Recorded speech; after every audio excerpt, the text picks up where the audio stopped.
Matthieu, chapitre 4. Puis Jésus fut emmené par l'Esprit dans le désert pour être tenté par le diable. Après avoir jeûné 40 jours et 40 nuits, il eut faim.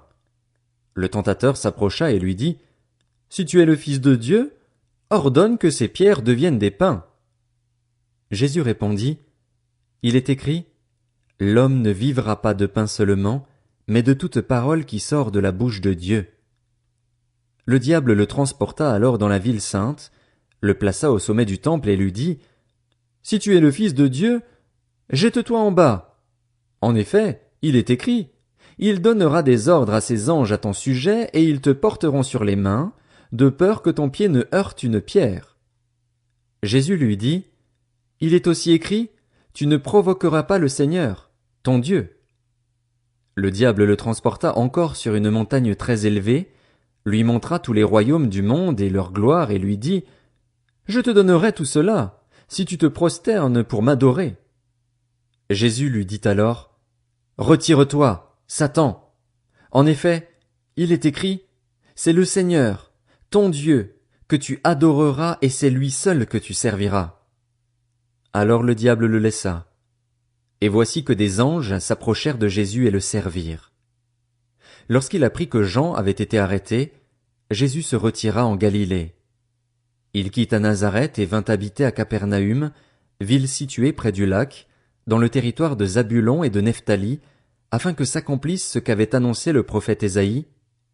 Territoire de Zabulon et de Nephtali, route de la mer, région située de l'autre côté du Jourdain, Galilée à la population étrangère. Le peuple assis dans les ténèbres a vu une grande lumière, et sur ceux qui se trouvaient dans le pays de l'ombre de la mort une lumière s'est levée. Dès ce moment, Jésus commença à prêcher et à dire, « Changez d'attitude, car le royaume des cieux est proche. » Comme il marchait le long du lac de Galilée, il vit deux frères, Simon, appelé Pierre, et son frère André, qui jetaient un filet dans le lac. C'étaient en effet des pêcheurs. Il leur dit, « Suivez-moi et je ferai de vous des pêcheurs d'hommes. » Aussitôt, ils laissèrent les filets et le suivirent. Il alla plus loin et vit deux autres frères, Jacques, fils de Zébédée, et son frère Jean, qui étaient dans une barque avec leur père Zébédée et qui réparaient leurs filets. Il les appela, et aussitôt ils laissèrent la barque et leur père et le suivirent. Jésus parcourait toute la Galilée.